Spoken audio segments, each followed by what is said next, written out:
On Tuesday night, I gave the order for British forces to take part in military action in Iraq. Tonight, British servicemen and women are engaged from air, land and sea. Their mission? To remove Saddam Hussein from power and disarm Iraq of its weapons of mass destruction. My own personal 9/11. Venus in dog furs. Match of the day theme plays. The casket enters. Don't let the smoking gun be a mushroom cloud. Kilroy silk, all made up in silk, looked again at his dog. They'd just returned from the memorial. It felt wrong. Commit a tragedy, build a park.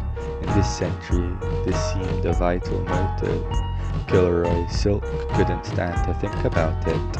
Their mind was all bound up in the leprosy of empire. He would be able to stand knowing it. It was the thinking about it that was vile. An idiot's compulsion to focus on nothing but the act, to stand clear and watch it in repetition. No day could erase this memory of time. If a woman is to captivate a man forever, she has to be unfaithful to him. Kilroy silk looked at nothing but the dog. He made her dinner. It wasn't him that made it. He spilt cans on the floor and they slid right out.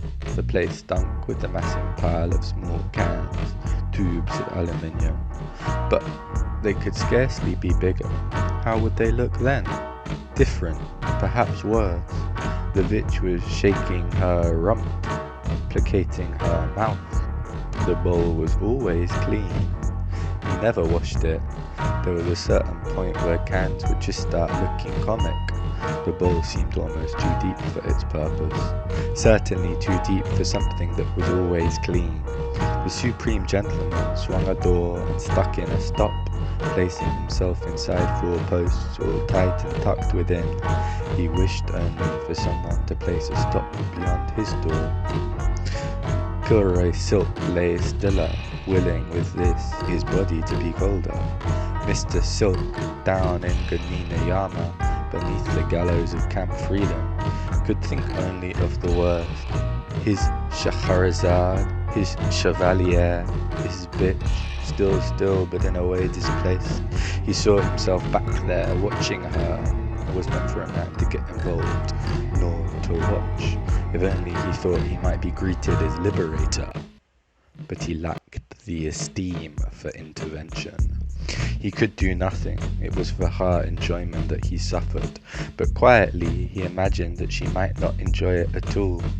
This was not the home he had made. It was untidy, as is freedom. Mr. Silk's bed was tidy like a slab, and him right in it. He felt as if the blood was running slower. The fantasy had vanished. The bitch was insufferably unfaithful to him. She let everything happen to her always. No protest, no movement, no consent. She was as life wills. The neck of his body ached. He didn't move. With this, Kilroy silk thought he might encourage everything else to come to a similar still. Kilroy silk was simply lost. Perhaps the bitch had gone out with just that intention, divining for sex, getting as lucky as she might. It was only for him to be so still that he didn't heave. The bitch looked neglectfully, with a neglectful gaze that is, never at him, or if so, sparingly, and without delight. She could kill him with a look, one selected carefully. He could point at himself, and she'd see just the finger. Kilroy silk came out of bed feeling at last nothing. The kitchen was transformed into a pool of blood. The supreme gentleman arose nothing like Christ. Hope springs eternal. The taps would not turn on. Kilroy silk came dirty to the dog. He looked at the bitch and felt just like Tom Keating. It looked just as a dog, but was to him a fraud. The bitch was covered in hair. The supreme gentleman was weeping.